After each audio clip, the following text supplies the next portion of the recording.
सबसे पहले इस वक्त की बड़ी खबर, इन्फोसिस ने चौथी तिमाही के नतीजे जारी कर दिए हैं। इन्फोसिस के नतीजे अनुमान से कमजोर रहे हैं। कंपनी का मुनाफा तो बढ़ा है लेकिन आय घटी है। कैसे हैं इन्फोसिस के नतीजे, इस पर बातचीत करने के लिए हमारे साथ जुड़ रहे हैं जियोजित इन्वेस्टमेंट के गौरांग शाह। तो गौरांग, आपको कैसे लगे हैं कंपनी के नंबर्स?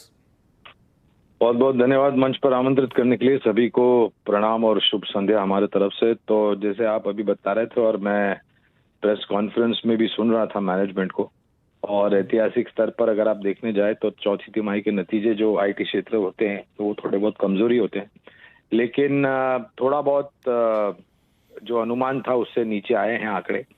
और जो आगे जा करके कारोबार की जो इन्होंने टिप्पणी दी है वो थोड़ी बहुत कॉशियस इसलिए क्योंकि जो परिस्थिति अमेरिका में हो रही है और निर्भरता जिस प्रकार की आईटी कंपनियों की अमेरिका में है, खास करके आय और मुनाफे को लेकर के, तो उसकी वजह से मेरे ख्याल से थोड़ा बहुत कॉशियस अप्रोच ये नए वित्तीय वर्ष में इन्होंने रखा है। मैं इतना बिल्कुल कहूंगा कि शायद इन आंकड़ों को देख करके जब सोमवार को हम लौट करके आएंगे कामकाज में तो थोड़ा बहुत दबाव दिख सकता है, लेकिन डिस्क्लोजर भी देना अनिवार्य होगा।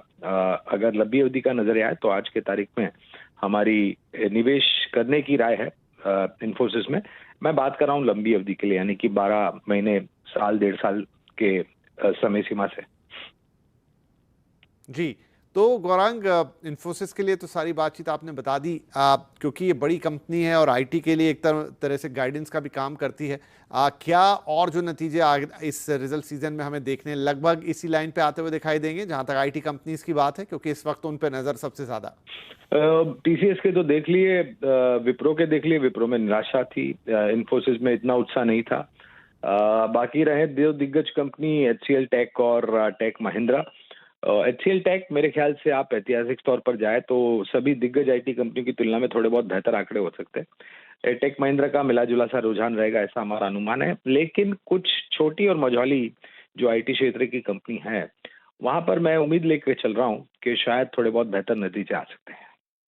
जी गौरांग, बहुत शुक्रिया इस एनालिसिस के लिए। तो गौरांग का कहना कि सोमवार को थोड़ा बहुत जब खुले दबाव दिख सकता है यहाँ पर, लेकिन फिलहाल मिले जुले नतीजे यहाँ पर इन्फोसिस की तरफ से। तो आइए सुनते हैं इन्फोसिस के सीईओ सलील पारेख ने गाइडेंस को लेकर और क्या कहा।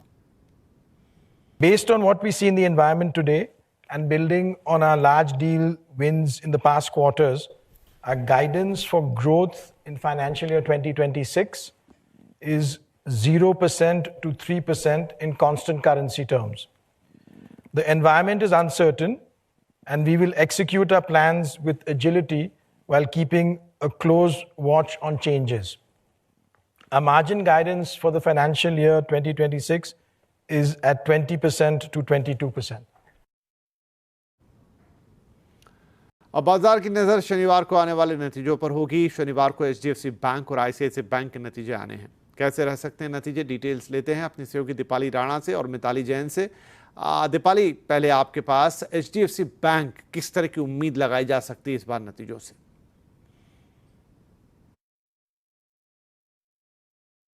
दोनों ही बैंक से नंबर्स अच्छे एक्सपेक्टेड हैं। हालांकि आईसीआईसीआई बैंक आउट परफॉर्म करेगा नंबर्स के मामले में। एचडीएफसी बैंक की स्टेडी परफॉर्मेंस रह सकती है, ऑल्दो कुछ एक पैरामीटर्स पर नंबर्स डेफिनेटली क्लोजली वॉच किए जाएंगे।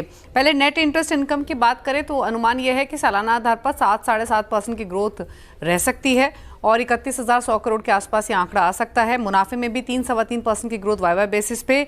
हालांकि जो नेट इंटरेस्ट मार्जिन हैं वो 3.5% के आसपास रहेंगे वर्सेस 3.4%। अब इम्पॉर्टेंट ये रहेगा कि इस क्वार्टर में जो स्लिपेजेस रहेंगे बैंक के वो थोड़े से कम होकर आ सकते हैं और ये स्लिपेजेस में डिक्लाइन रहेगा किसान क्रेडिट कार्ड सेगमेंट की वजह से। साथ ही जो नेट एनपीए है वो 0.47% के आसपास रहने की प्रोबेबिलिटी है वर्सेस 0.46% Q1Q, तो स्टेबल रह सकते हैं, फ्लैटिश टोन पर आ सकते हैं नेट एनपीए। मार्जिन्स भी ब्रॉडली फ्लैट रहने की अनुमान लगाया जा रहा है क्योंकि फंडिंग कॉस्ट जो रही है बैंक की वो हायर साइड पर रही है। लोन ग्रोथ भी में बहुत ज़्यादा फायरवर्क्स तो नहीं, बट जो प्रीवियस ग्रोथ थी वो बैंक मेंटेन कर सकता है। लेकिन इस बार के अर्निंग्स के साथ साथ मैनेजमेंट की कमेंट्री इंपॉर्टेंट रहेगी, स्पेशली जो बैंक का क्रेडिट टू डिपॉजिट रेशियो है यानी सीडी रेशियो को लेकर, क्योंकि इसकी काफ़ी चर्चा हुई थी जब एचडीएफसी बैंक का एचडीएफसी लिमिटेड के साथ मर्जर हुआ था, तो वहाँ पर क्या इम्पैक्ट आ रहा है वो इंपॉर्टेंट रहेगा। मार्जिन्स का आगे ट्रेंड कैसे रह सकता है और आगे के लिए ओवरऑल ग्रोथ गाइडेंस। लेकिन एचडीएफसी बैंक के मुकाबले आईसीआईसीआई बैंक के नंबर्स कंपैरेटिवली ज़्यादा स्ट्रॉन्गर एक्सपेक्टेड है। चलिए तो वो भी देख लेते हैं। हमारे साथ मिताली भी हैं। तो मिताली, दीपाली का कहना है कि एचडीएफसी बैंक के मुकाबले आईसीआईसी बैंक के नतीजे से ज्यादा उत्साहित करने वाले हों। जी, तो आईसीआईसीआई बैंक के रिजल्ट्स इस बार अच्छे आने की उम्मीद जताई है स्ट्रीट पर। नेट इंटरेस्ट इनकम में 9% का इजाफा देख सकते हैं ईयर ऑन ईयर बेसिस पे। ऑपरेटिंग प्रॉफिट में 16% की यहाँ पे ग्रोथ देखने की उम्मीद है। नेट प्रॉफिट का आंकड़ा 12,190 करोड़ के आसपास का देख सकते हैं 14% की ग्रोथ के साथ। साथ ही लोन ग्रोथ 15% और डिपॉजिट ग्रोथ में 11% की ग्रोथ के अनुमान यहाँ पे स्ट्रीट ने लगाए हैं।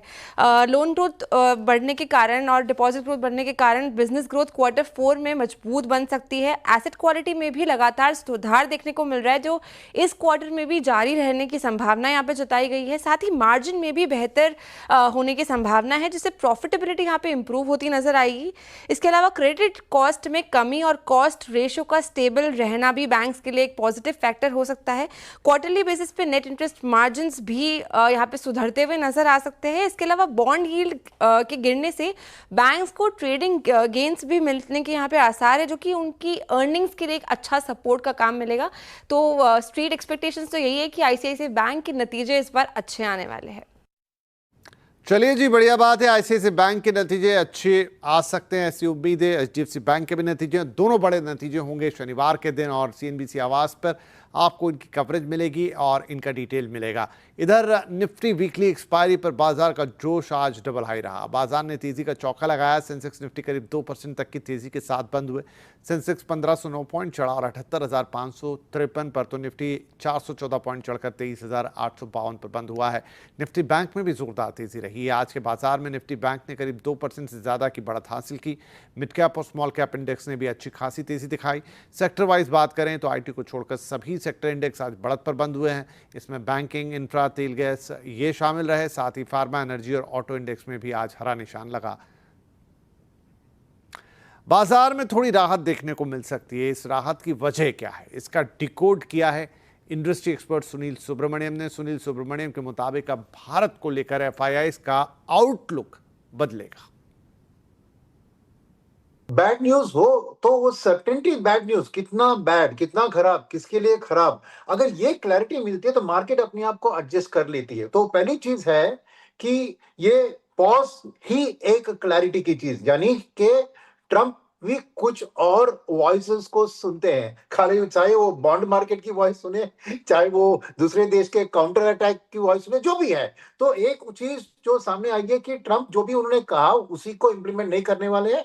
कुछ ना कुछ राहत होगा, अभी पॉज के जरिए होगा, कल इंडिविजुअल डील्स हर देश के साथ नेगोशिएट करके होगा।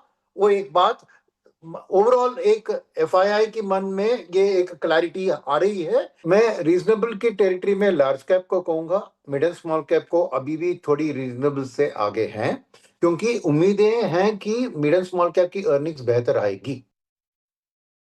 तो क्या बाजार की सभी चिंताएं हो गई हैं दूर? एफआईआईज के आने के साथ बुल रन हो गया है शुरू, या बाजार को अभी और दम दिखाना है बाकी? आवाज अड्डा में आज इसी पर होगी चर्चा। न रुकेगा न झुकेगा, 7:57 पर आज का आवाज अड्डा।